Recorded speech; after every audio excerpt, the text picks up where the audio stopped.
During that time, Melissa had given birth to her and Chris's second child. It wasn't until Chris accidentally signed a rental that local police contacted the regional police in Mississauga and might have located Caleb's missing children. For Caleb and his wife Bridget, having Mason and Michaela safely back home at 3635 Pitchpine Crescent felt like the start of a new life for all four of them. Melissa would have to stand trial on parental abduction charges, and eventually she and Caleb would work out a shared custody arrangement again, but for now, at least while she was out of jail on parole awaiting that trial, Melissa had to stay away from Caleb and their two kids, giving Caleb the time and space he had dreamed of having so he could once again bond with his kids. But if Caleb and Bridget thought that just by having Mason and Michaela back home, that the hole in their lives caused by Bill's death nearly 8 months earlier would disappear, they were both wrong. Instead, without Bill's common presence and laid-back attitude towards life, the relationship between Caleb and Bridget grew very tense under the stress of working and also not caring for 9-year-old Mason and his 7-year-old sister, Michaela.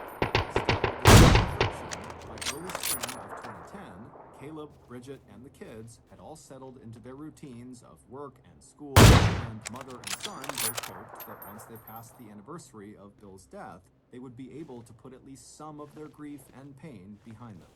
On Wednesday, April 21st, 1 year and 5 days after Bill Harrison had died, 9-year-old Mason Harrison left school at about 3 p.m. and walked home to Pitchpine Crescent. This was unusual for Mason. Since leaving Nova Scotia and living with his grandmother and father, Mason really didn't remember a time like today when neither of them had been there after school to get him and Michaela. But since Mason was now old enough to go home on his own, he figured he'd find his grandmother at the house and just remind her that she needed to go out and get his younger sister. And Mason didn't mind. It was a cloudy but mild afternoon, and having this responsibility to walk home made him feel grown up. It was about 3:30 p.m. when Mason finally arrived home.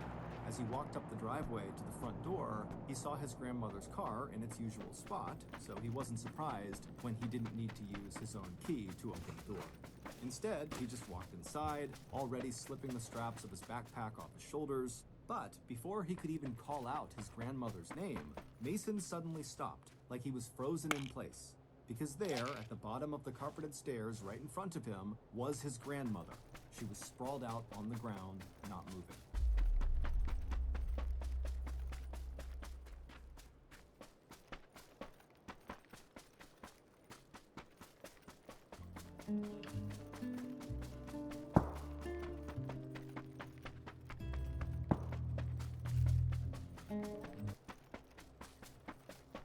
Fully dressed, Bridget was lying on her back with her head and shoulders on the first and second step and her feet and legs on the floor. On her feet were the lightweight slip-on shoes called Crocs that she liked to wear, and scattered around her were her purse and glasses. Her arms lay out to her sides, and her green eyes were wide open.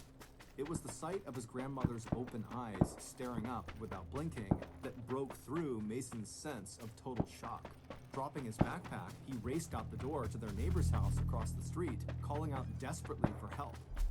Within 30 minutes, Pitchpine Crescent was lined with the emergency and police vehicles that had responded to the neighbor's 911 call.